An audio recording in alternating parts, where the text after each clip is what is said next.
Este es un podcast distinto. ¿Por qué? Porque voy a hablar de uno de los personajes más influyentes desde el mundo espiritual que ha marcado un hito y un antes y un después desde que él llegó a la alta posición de Papa.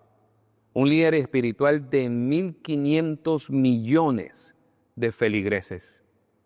Un argentino que ha marcado la historia de la Iglesia. Jorge Mario Bergoglio, conocido como el Papa Francisco, ha fallecido, como todos ustedes saben. Pero aquí hoy les voy a mostrar la otra cara.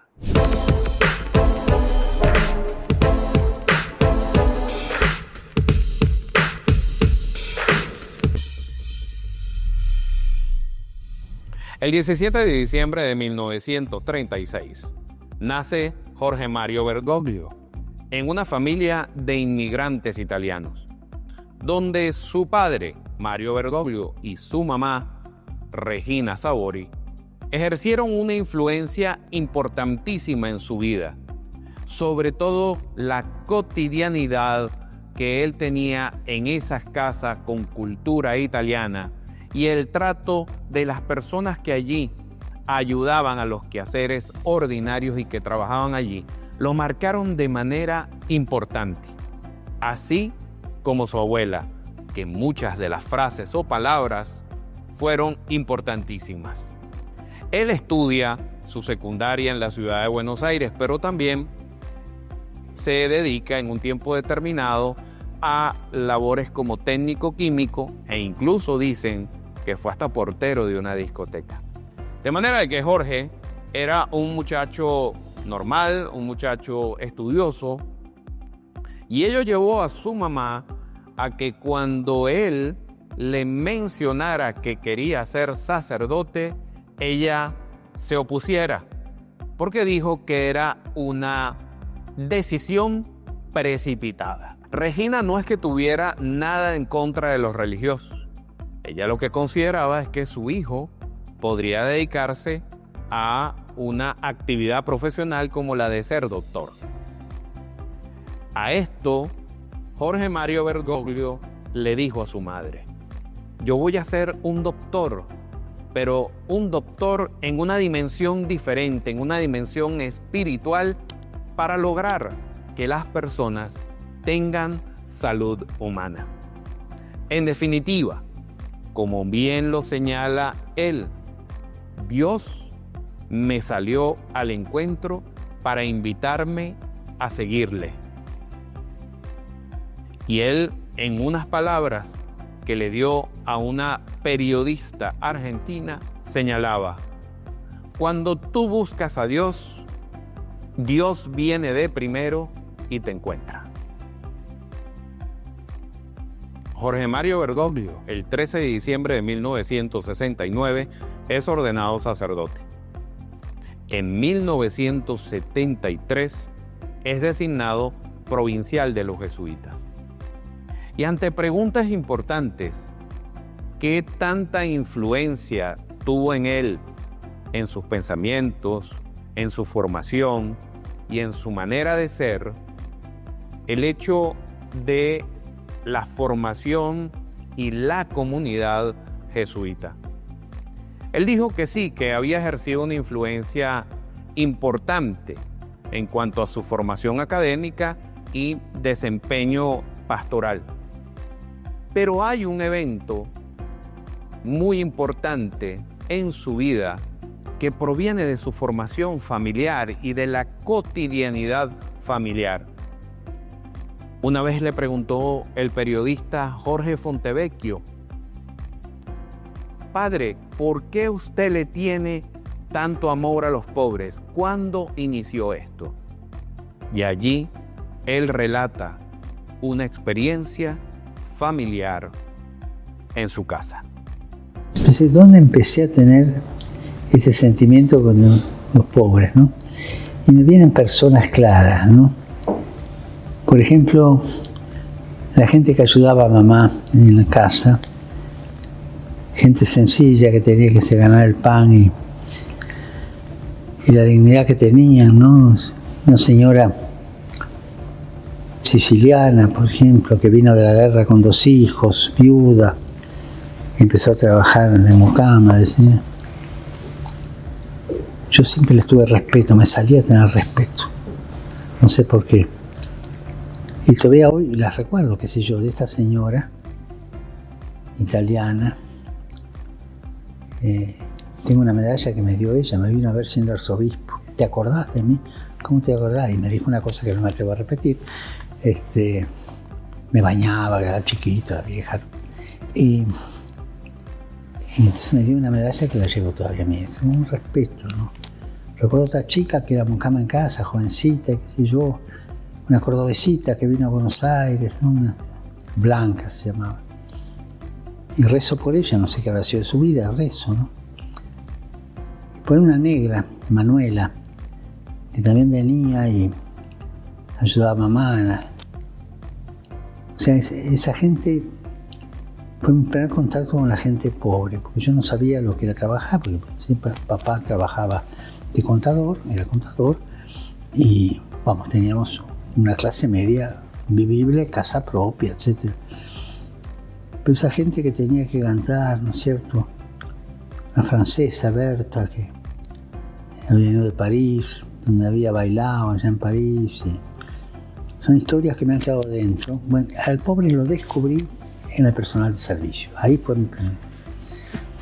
Y como que siempre, ¿por qué yo y ellos no? ¿No? Eso, ¿no? Más aún, a veces llegaba a casa unos caramelos y decía, mamá, déjale algo para el hijo de esta. O sea, sí, mamá, sí, guardaba, ¿no? En casa se los respeto mucho a las personas necesitadas. Después estaba esa costumbre italiana, ¿no? Que en la Navidad, en la cena de Navidad o el día de Navidad dejar una silla vacía por si venía algún pobre, ¿no? Recuerdo la anécdota de una hermana mía que también tenía esto muy adentro. Tuvo 5 hijos. En la época estaban los 3 mayores, estaban comiendo y golpea la puerta y uno de los chicos, que son 6 años mayor, ¿no? Mamá, hay un pobre. ¿Qué hacemos? ¿Le damos? Sí, cómo no. Entonces va, busca 2 panes y le corta media milanesa. No, mamá, no, dale de las que sobraban. No, o le damos de las tuyas o nada. Y aprendieron que hay que dar de lo propio, no de lo que te sobra. Y le dio el sándwich. Pasó tiempo, un mes, no sé, y una tarde lo dejó a los chicos solos porque tenía que hacer un trabajo ahí en el centro de Ituzaingó, y era directora de un colegio ahí, y quedaron solos. Cuando vuelve, se los encuentran los 3 tomando café con leche con una linchera. Se quedó, después le preguntó, ¿por qué? Y mamá, vos dijiste que había que atenderlo, que era Jesús, golpeó y lo hicimos.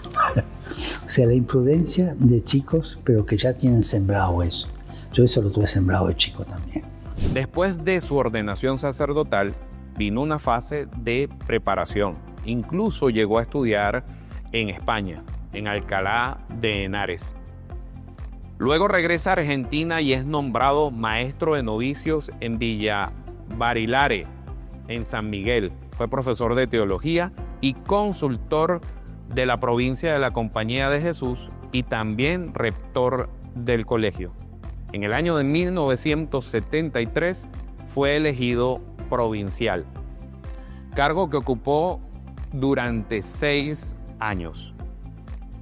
Pero Jorge Mario Bergoglio, en ese momento, era un hombre no solamente dedicado a los jesuitas, sino que también le gustaba ese contacto con la gente, que a la postre lo llevaría a él a ser conocido como el Papa Villero. En esa larga trayectoria, luego, donde es nombrado arzobispo, donde de alguna manera él comienza ese contacto con los pobres, con las llamadas villas miserias, ese contacto directo el trasladarse a los sitios no en un automóvil, sino en el metro, en el autobús. Cada una de esas experiencias relatadas por él mismo son la que lo llevaron a entender cuál iba a ser su destino como papa y cuál iba a ser, por supuesto, el objetivo fundamental de su actividad pontificia, que fue muy amplia, pero que nunca se olvidó de los pobres. Veamos cómo era el arzobispo en las villas miserias. Con un estilo totalmente... Entonces creo que eso es lo que marca, ¿no? Un papa que llega a la gente. Pero la cercanía de Francisco con los fieles, y especialmente con los más pobres, es parte de su estilo de toda la vida. En su época de sacerdote y luego como obispo y cardenal, era conocido como el cura villero por su costumbre de visitar las llamadas villas miserias de Buenos Aires. Allí, Bergoglio se sentía a sus anchas.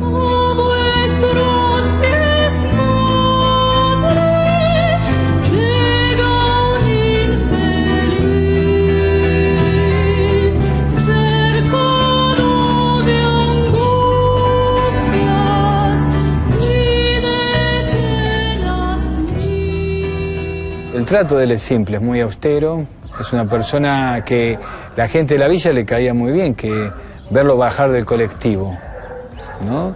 No era un obispo que se sentía un príncipe de la iglesia, ¿no? Sino más bien era un tipo sencillo, muy llano. Su modo de vivir, simple, le llegaba a la gente. Creo que le llegaba más que las palabras que le pudiera decir.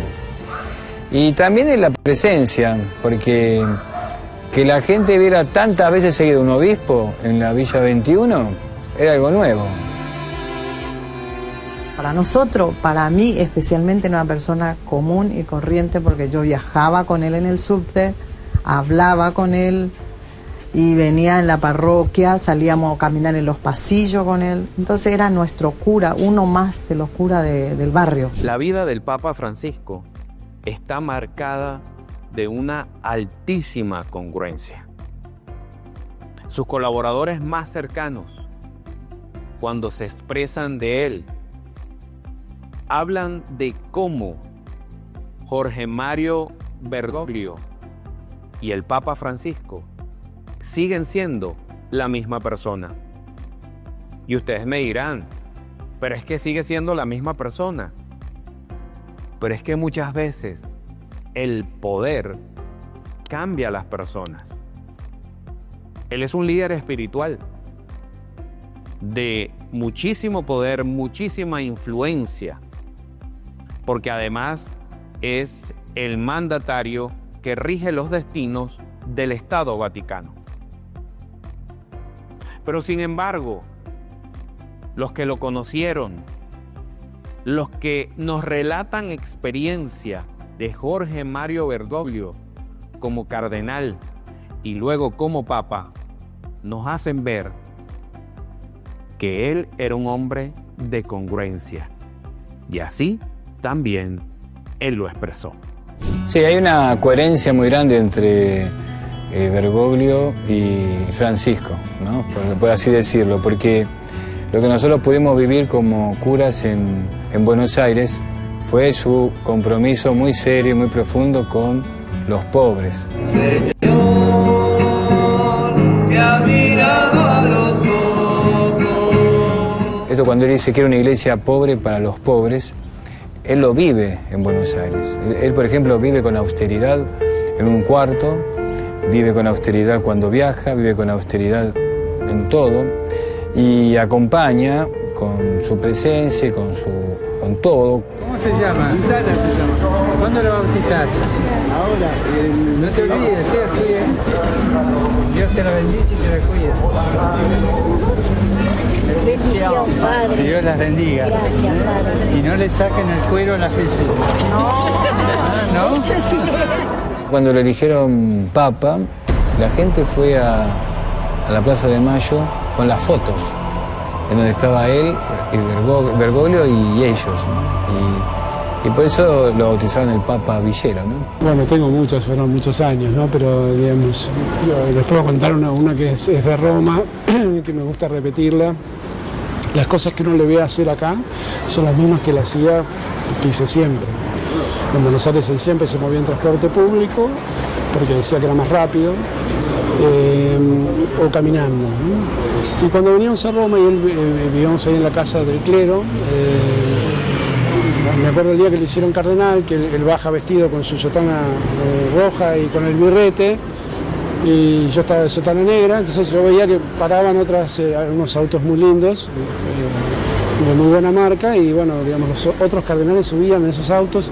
Entonces yo lo miro y le digo, ¿en qué vamos? Entonces él me dice, caminando.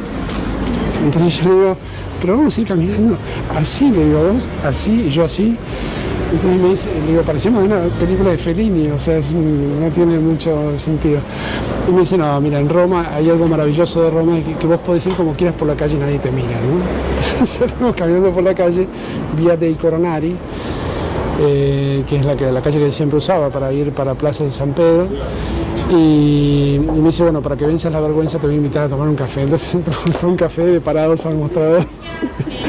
Bueno, siempre tuvo sentido del humor y hacía esas cosas, ¿no? Se sabe reírse de sí mismo también bastante. Y la verdad que, bueno, me emociona mucho verlo, como lo vi recién. Yo hace un año estuve cuando asumió, y hace un año que no lo veía. Y la verdad que me enorgullece y me alegra que siga siendo la misma persona, que, bueno, saluda a toda la gente que recibió, pero después sale y saluda al de la custodia y saluda al portero y es amable con todo el mundo. En las estancias que estaban pensadas para el Papa, y se fue a un cuarto que mide 3x4 en un hotel que se preparó para los que visitan. Es decir, Santa Marta es un hotel que se armó para obispos y sacerdotes que visitan el Vaticano. Él fue a vivir al hotel, como para decir, yo no quiero vivir en un museo. El Papa es uno más que está en otro cuarto. Cuando nosotros nos fuimos, el día que tuvimos que dejar el hotel, en el ascensor bajaba el Papa Francisco, ¿no? Y le dijimos, padre, baje usted, y después bajamos nosotros. No, vengan. Entonces metimos todas las valijas, una valija le pegaba en la cara. Cuando llegamos a planta baja, los de seguridad no podían creer que el Papa estaba detrás de todas las valijas y que nos ayudó a llevar las valijas al auto. Por eso él logra eso, que si bien no sale a la calle porque sería un problema de seguridad, permite que mucha gente pueda acercarse a él. Yo trato de ser coherente. Soy una persona limitada, con mis pecados, soy un pecador, me confieso cada 15 días. Ayer me llamó el confesor que habían pasado 15 días, entonces va a venir en estos días. Pero hago lo que pienso que se debe hacer hoy día y lo que me pidieron los cardenales en el conclave. O sea, no invento nada. Qué lindo trabajo ha hecho usted. Puse en obra, ayudado por la Comisión de Cardenales, aquello que en el preconclave se dijo que el nuevo Papa tenía que hacer. Y esa va a ser la huella, un poco una huella histórica de todo el grupo cardenalicio que se animó a hablar tan claro en el preconclave, ¿no? En más de una oportunidad, él utilizaba la expresión, cuando yo era arzobispo, cuando yo era cardenal y estaba en Argentina, a mí me gustaba callejear. Callejear para él era tener el contacto con la gente. Quizás esa sea la razón fundamental por las cuales el Papa Francisco siempre rompió el protocolo. Cada vez que veía a una niña, a un niño enfermo, él no simplemente ordenaba que se detuvieran, salía del automóvil para darle su bendición y acercársele, pero eran también los que, cuando tenía las audiencias, venían y se presentaban, donde él estuviera o en la Plaza San Pedro. En definitiva, fue un ser humano, un líder espiritual que se acercó a los que más necesitaban, que se acercaba a aquellos que necesitaban una palabra, una orientación, una misericordia y una compasión. En más de una oportunidad, logró conversar con estas personas que de alguna manera habían sido relegadas, ya sea por su aspecto físico o por la enfermedad que tuvieran. Como nos lo relata una periodista muy cercana a él, diciendo lo siguiente: una vergüenza, le dijo, es Papa Francisco, que en el momento ya de usted ser ordenado papa, por una puerta entraban los cardenales con mucha opulencia y por la otra estaban aquellas personas necesitadas haciendo una fila para recibir comida y ayuda de las madres del convento de la Congregación de la Madre Teresa. Y ahora nos vamos a enterar qué fue lo que hizo Francisco ante esa situación que él desconocía. La periodista argentina Alicia Barrios ha cubierto las actividades de Jorge Bergoglio desde que era cardenal. Incluso conversó con él pocos días después de su elección y le relató un hecho que le parecía chocante. Cuando fue el cónclave a mí me impresionó porque en el Vaticano está el convento de la Madre Teresa. Y yo vi una cola interminable de gente que iba a buscar comida, de pobres, y con el frío que hacía se bañaban la cara en la fuente. Y yo dije, esto es el Vaticano, es una vergüenza. Porque estaba lleno entrando por una puerta cardenales ricos, millonarios en limusín, y esa cola de gente esperando para comer. Y se lo conté, se quedó muy impresionado, él ya era papa, y a los pocos días los invitó a todos a comer al Vaticano, a los jardines. Es él hace eso. Uno puede ser pastor de tres maneras y a veces tiene que usar las tres maneras. O el pastor que va adelante marcando el camino, o el pastor que va a los costados cuidando que no se desmadre la cosa, que siga más o menos todos juntos, o el pastor que va detrás siguiendo el camino que las ovejas van marcando con su olfato. El 23 de junio de este año, la comitiva papal regresaba por tierra desde la ciudad de Cassano hacia Roma. La imagen de una joven enferma a la orilla del camino hizo que el Papa ordenara sorpresivamente detener el vehículo.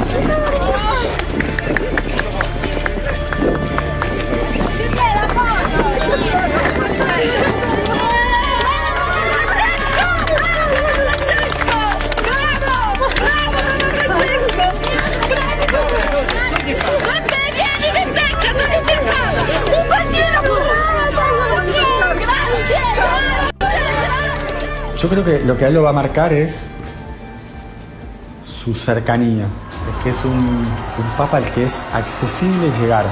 Esto de poder hablar con él, ir a la plaza y cruzarlo. Él lo que nos está diciendo es: yo no soy el papa, yo soy el obispo de Roma. Soy el pastor, soy quien camina con ustedes, ¿no? Para él la foto del pastor es el que va adelante mostrando el camino a las ovejas. Incluso hasta sus homilías son cortas, duran 7 minutos, y si le parece muy largo dice: no, esto, bueno, después les van a repartir las fotocopias, yo les hago un resumen. Me recuerdo de la frase que siempre me enseñaron cuando estaba en mi formación católica. Me decían que Jesucristo siempre manifestó: dejad que los niños se acerquen a mí o vengan a mí. Y cuando uno ve las audiencias papales, donde los niños se acercaban a Francisco, correteaban, y muchos de ellos eran indisciplinados, él simplemente los disculpaba y hacía como un guiño favorecedor hacia estos más pequeños. Pero es que adicionalmente uno vio también al Papa Francisco con un penacho de los indios, haciendo una integración con ellos intercultural, o sobando a un tigre.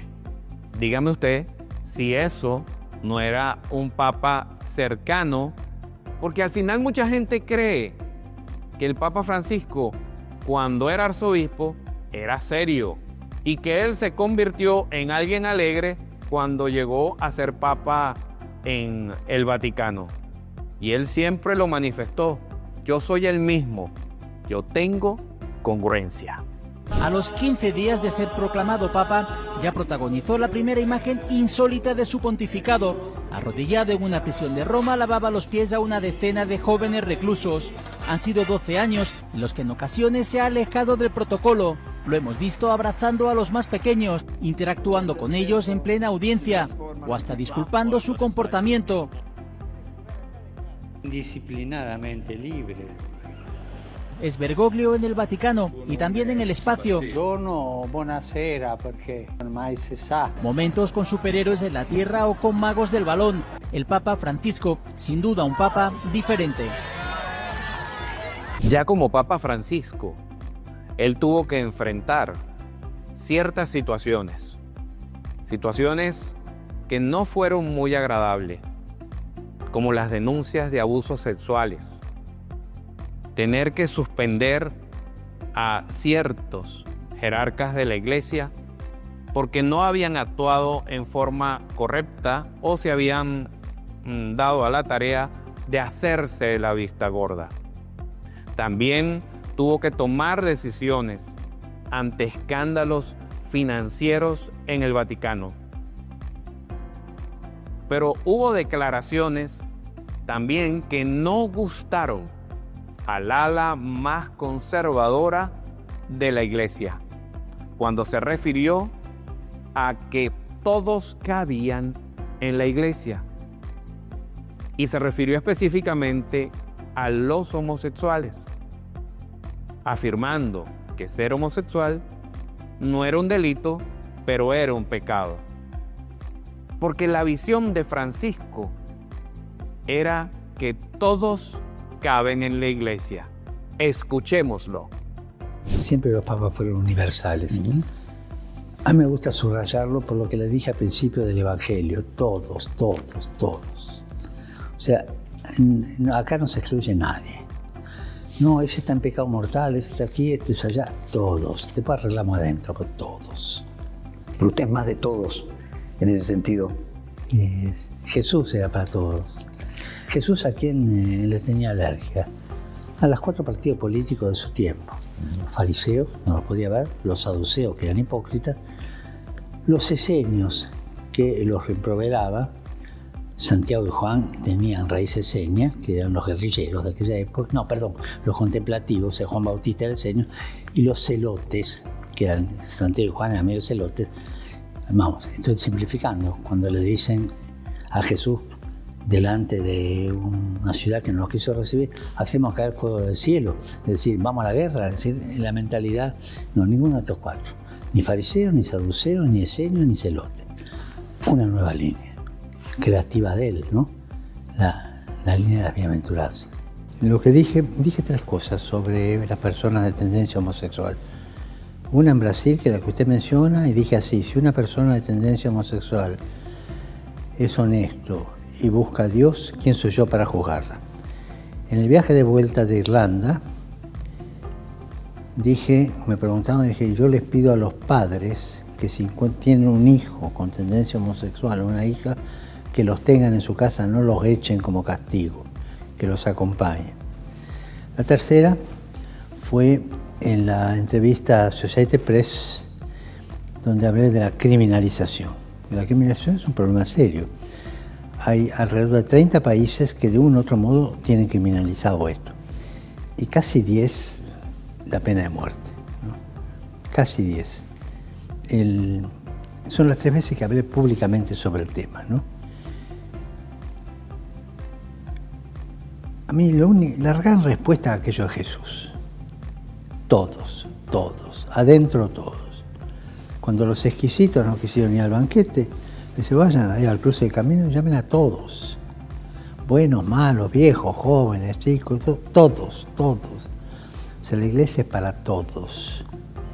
Y cada uno resuelve sus posturas ante el Señor con la fuerza que tenga. Esta iglesia es pecadores. La iglesia de santos no sé dónde está. Acá somos todos pecadores.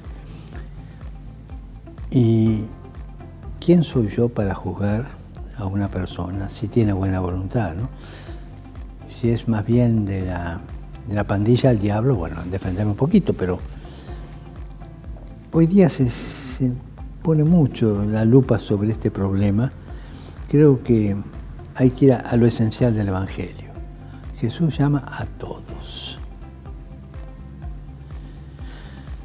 Y cada uno resuelve su relación con Dios como puede, como quiere, a veces quiere y no puede, pero el Señor espera siempre. Ante la pregunta, ¿los sacerdotes pueden casarse? Hubo muchísimas respuestas que dio él sobre esto, diciendo que era algo temporal. Pero es que además él combatió algo mucho más profundo que el matrimonio. Él estaba convencido que a la mujer había que darle el puesto que se requería en la iglesia. Y por eso él estableció ciertos y determinados cambios que hacen que la mujer dentro de la iglesia tenga una preponderancia importante. La vicegobernadora del Vaticano es así como lo escucharon, gobernadora, es mujer.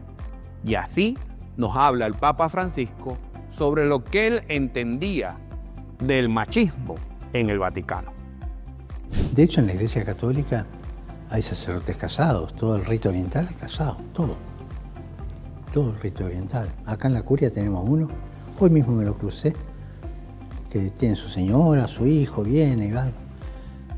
Entonces no hay ninguna contradicción para que un sacerdote se pueda casar.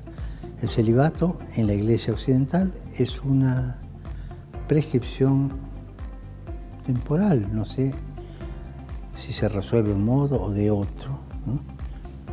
Pero es provisoria en este sentido, que no es eterna.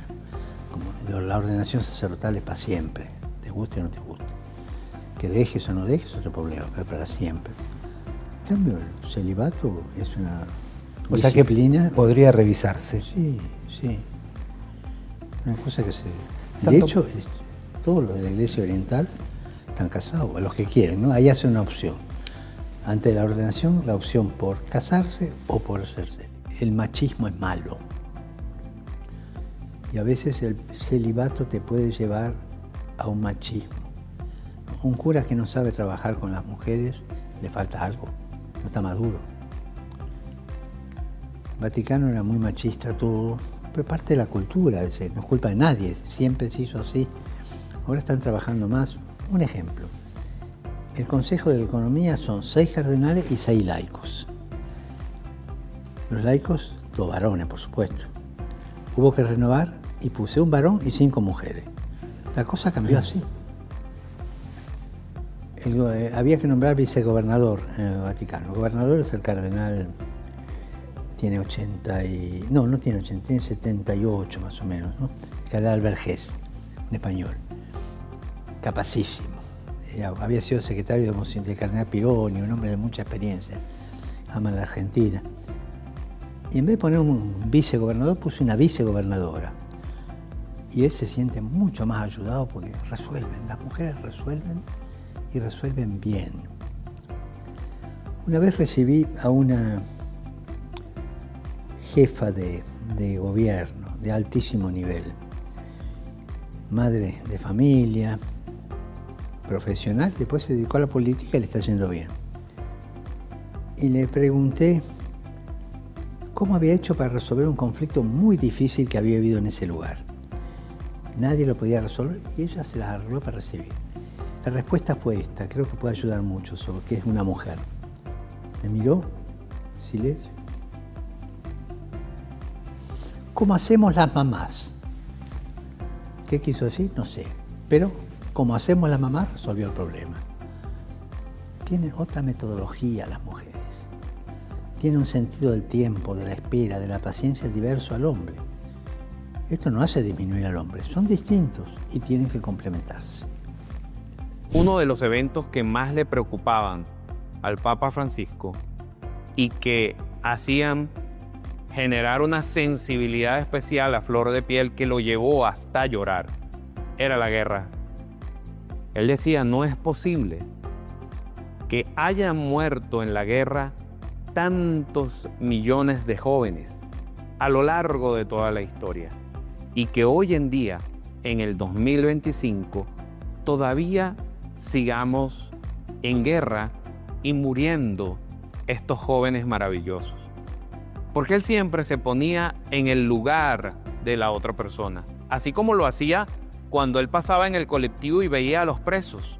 Siempre pensaba, ¿qué pasaría o qué pensaría esa madre respecto de sus hijos? Pero es que de la misma manera, él lo pensaba y lo hacía sobre esas madres que recibían una notificación de un departamento de guerra o de un departamento militar donde le informaban que su hijo había prestado unos maravillosos servicios. Y él siempre decía, pero la mamá lo que quiere es a su hijo, no quiere esas felicitaciones. Y eso a él lo conmovía y así lo explicaba. Hablé con el embajador ruso, una dignísima persona, excelente. Y he venido fui una vez allá, él vino acá varias veces. Es una excelente persona. Recibí respuesta de mi pedido de ir a verlo a Putin de parte de Lavrov, muy correcta, que sí que, como no, pero más adelante, un poco así. Pero con Putin, después de la guerra, no, antes vino 3 veces acá, ¿no? Es una persona culta, muy culta. Están trabajando todos por esto, ¿no? Están trabajando todos. Modi puede hacer algo, no sé. Sé que hay varios gobernantes que se están moviendo. Hay un grupo israelí que se está moviendo bien, ¿no? Pero no sabemos en qué puede terminar, ¿no? Es trabajar por la paz. Pero yo quisiera marcar una cosa sobre la guerra. A nosotros esta guerra nos duele mucho porque la tenemos al lado. Pero el mundo está en guerra desde siempre, al menos desde hace un siglo. Nos olvidamos del Yemen, por ejemplo. Los chicos del Yemen. Nos olvidamos de los Rohingya, Myanmar, todo ese drama de guerra.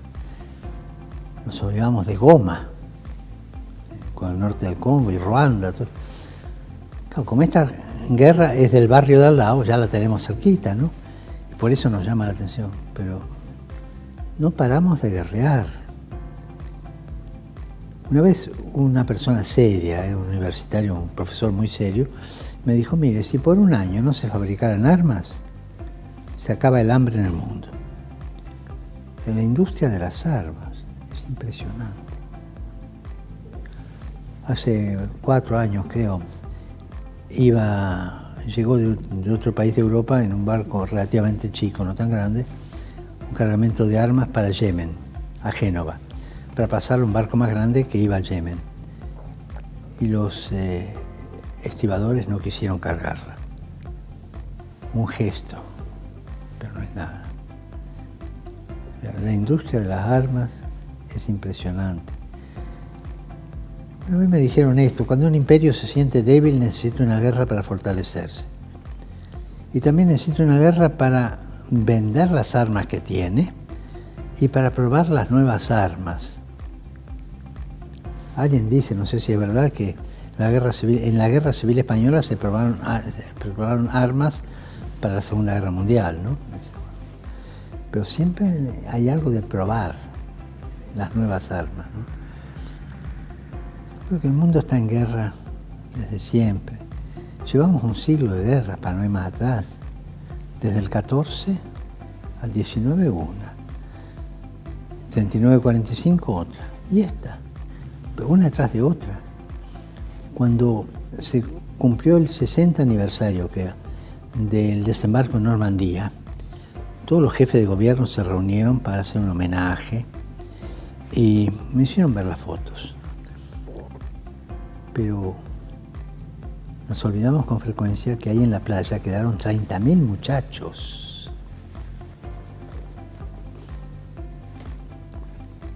Pienso en la madre que recibe la carta, señora, la felicitamos y tengo el honor de avisar que su hijo es héroe. Pero su hijo se acabó. Todos los 2 de noviembre voy a celebrar misa a un cementerio.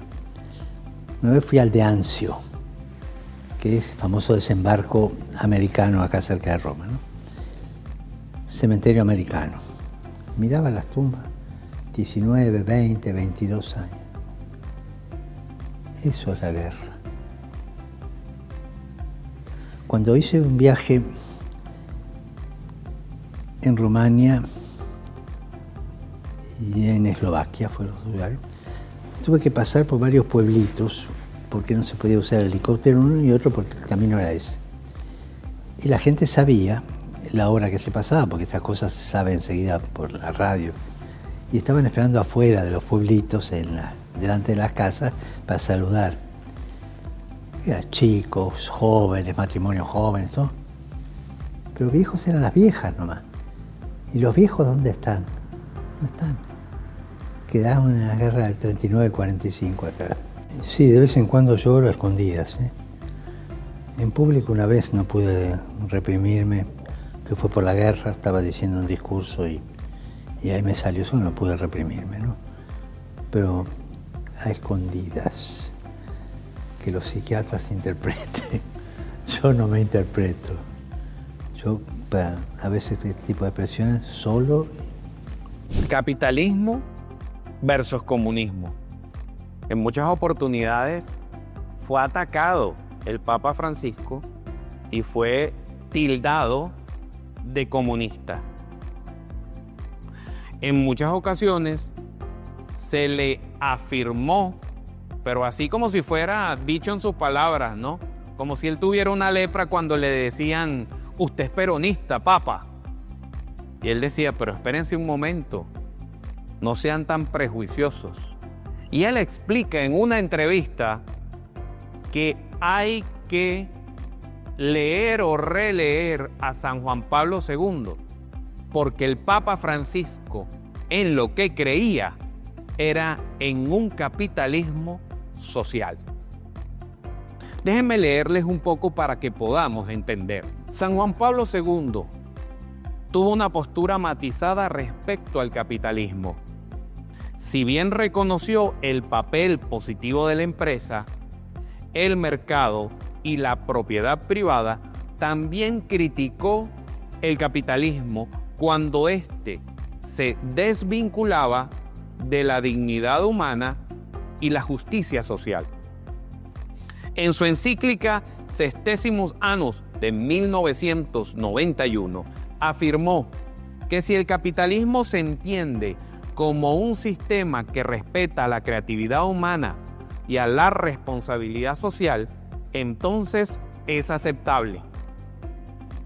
Escuchemos no solamente las palabras del Papa Francisco sobre este tema, sino que escuchemos también la disculpa que tuvo que darle el presidente de Argentina, Javier Milei, al Papa Francisco por todas las barbaridades y críticas que él le hizo al Papa Francisco y que en sus palabras fueron injustas y él no podía comprender en su momento la magnitud de no solamente este Papa, sino de este gran argentino.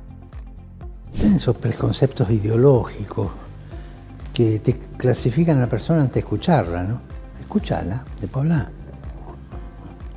El que dio un paso muy grande en el capitalismo fue San Juan Pablo II, que habló de la economía social de mercado, ¿no? El capitalismo de mercado. O sea, lo matizó como algo lícito, no es malo en sí mismo. El opuesto sería el comunismo despersonalizante. Ambos son despersonalizantes y exageran. Pero una economía de mercado social, como esa palabrita social que le puso San Juan Pablo II, creo que es la que la adecua al pensamiento de la Iglesia, ¿no? Después se progresó mucho más en esto, ¿no? El pueblo argentino es un pueblo católico y estamos hablando de la despedida del que ha sido el argentino más importante de la historia, porque tener orden de magnitud del líder espiritual, que pueden ser 1.500 o 2.000 millones de seres humanos, eso es muy impresionante. Algo que yo le digo sinceramente, y un error que yo reconocí, y que además también yo le pedí perdón al Papa Francisco cuando lo vi por primera vez, y es que yo no tenía orden de magnitudes de lo que implicaba ser el líder de una comunidad.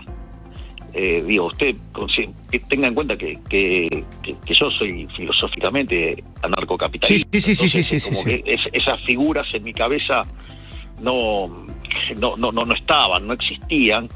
Y nada, y tomé conciencia al llegar a ser presidente, la responsabilidad sobre 46 millones de seres humanos. Es una responsabilidad que me hace trabajar de 6 de la mañana a 10, a 10 o 12 de la noche. Y la realidad es que eso hace que, imagínese la responsabilidad de una persona que sus fieles oscilan los 2.000 millones de seres humanos. Claro. Usted... Entonces, cuando uno toma conciencia de la magnitud, es más, cuando usted empieza a ingresar a la lógica de cómo funciona la geopolítica y ve las cosas que ha hecho este hombre, dice, bueno, qué mirada corta tenía. Yo, ¿no? Digo. Claro. Usted, pero esto es muy bueno también porque no sale. A ver, las injurias siempre salen en primera plana, los pedidos de disculpas nunca salen.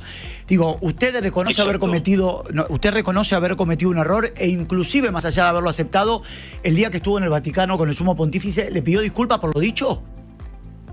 Sí, claro. Y me dijo, no te calentes, son errores de juventud, me dijo. Le contestó eso. Sí, no te calentes, son errores de juventud. No te calentes, son errores de juventud. Bueno, esto no sé si mucha gente lo sabe. Un poquito más cosas. Dice, si yo no recuerdo mal, dije, de jóvenes todos hacíamos boludeces. O sea, era muy divertido hablar con él. Al menos las veces que me tocó interactuar con él fueron muy lindas. Esos 70 minutos fueron muy divertidos. Es muy divertido cuando le presenté a mi comitiva. Porque en ese momento yo viajé porque venía de Israel y le presenté a mi rabino, que es, mi guía espiritual. Y entonces fue muy gracioso porque Axel, hoy embajador en Israel, embajador argentino en Israel, le dice al Papa Francisco, bueno, mire, se lo traje de vuelta. Y el Papa le dijo, no, quédatelo. Estamos a las puertas de que comience un nuevo cónclave para elegir un nuevo papa. Se habla de que el 7 de mayo del 2025 esto ocurrirá. Pero quizás sea interesante escuchar al mismo Papa Francisco hablar del cónclave donde él fue electo como papa, porque nos da allí una serie de luces de que no todo es la orientación del Espíritu Santo, sino que muchas veces los hombres, porque no hay que olvidarse que los cardenales son hombres, tienen intereses y muchas veces se establecen grupos determinados para lograr el objetivo. Al final, como dice el propio Papa Francisco, todo queda influido por el Espíritu Santo. Porque como me dijeron a mí desde la infancia, Dios escribe derecho sobre renglones torcidos. Yo quise recordar varias veces lo que pasó ahí. Realmente yo no me di cuenta de lo que iba a pasar. Como usted no tenía votos, sí, muchos tenían votos ahí. Pero en el conclave está el fenómeno de los votos depósito.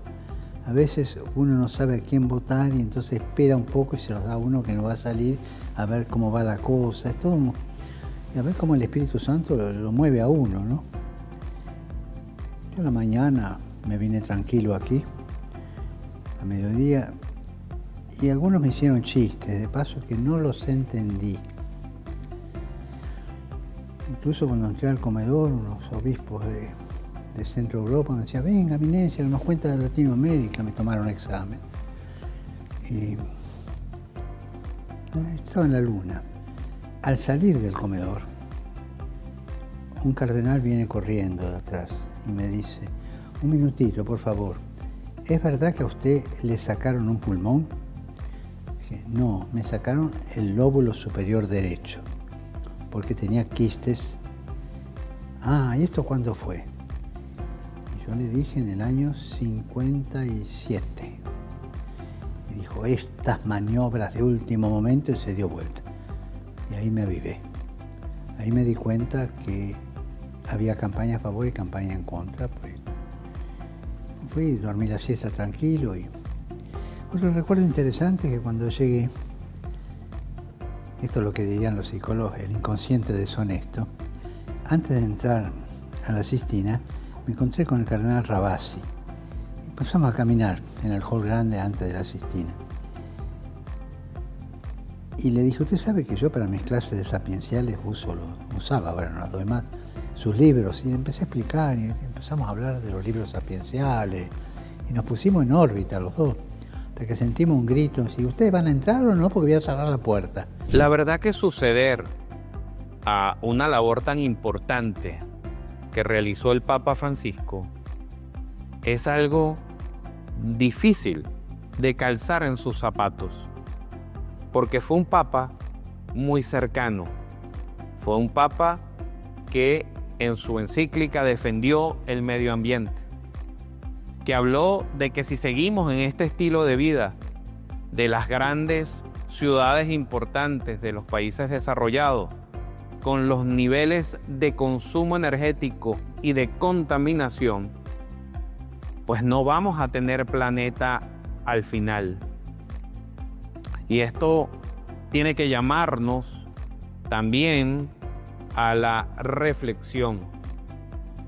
Y por supuesto, el nuevo Papa, aparte de manejar ciertas posturas internas de la Iglesia, pues deberá tomar en cuenta como jefe máximo del Estado Vaticano, pues y la influencia que siempre ha tenido la Iglesia desde el punto de vista diplomático y de la influencia ante circunstancias y eventos difíciles que ocurren, pues aquí viene una diatriba muy interesante. La Iglesia necesita un pastor o un diplomático, o digámoslo de otra forma, Pietro Parolin, que es un gran diplomático, y dicen que es uno de los nombres que pudiera ser papable, tiene mucha experiencia en diplomacia, pero en lo que es la pastoral y cercanía, pues no la tiene, porque no ha tenido una diócesis, no ha estado muy cercano. También se nombra otro italiano, se llama Matteo Maria Zuppi.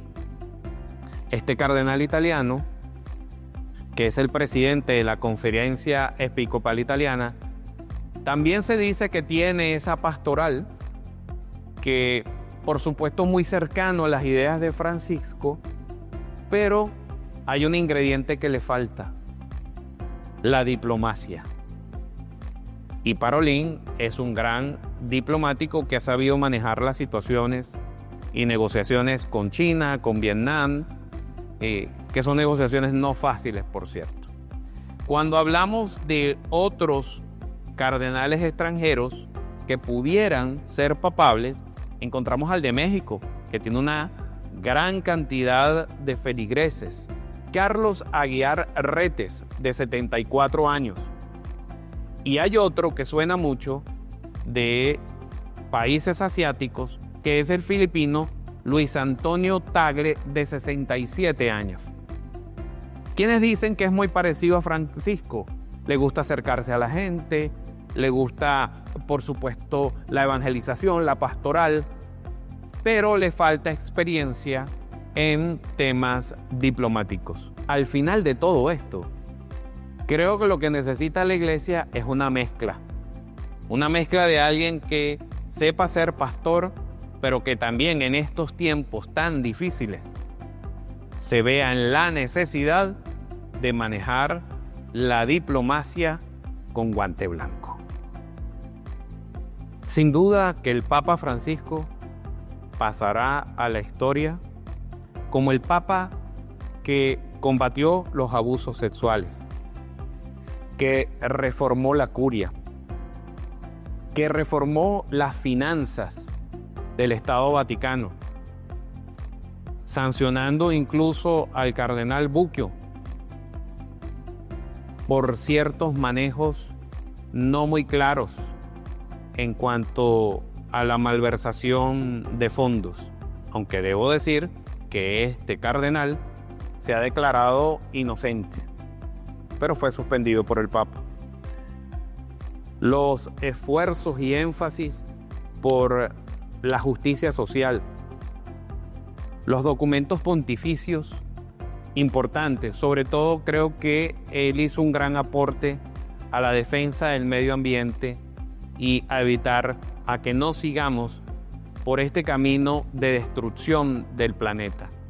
Por supuesto, los esfuerzos grandes que el Papa Francisco hizo respecto de lograr no solamente una paz en Ucrania, sino de lograr la paz a nivel mundial, porque era un defensor del diálogo, de la negociación, siempre para evitar la destrucción y la muerte que generan las guerras. Intentó reformar un criterio muy estricto de la Iglesia, como el no aceptar a los divorciados, como el condenar a ultranza a los homosexuales. Trató de dar una apertura y, como él mismo decía, en la Iglesia cabemos todos y una vez dentro resolveremos los problemas y las situaciones que se nos presenten. Sin duda, el mundo extrañará al Papa Francisco, pero más importante es que recordemos aquellos aspectos positivos e interesantes de su legado. Un gran abrazo desde mi corazón a tu corazón.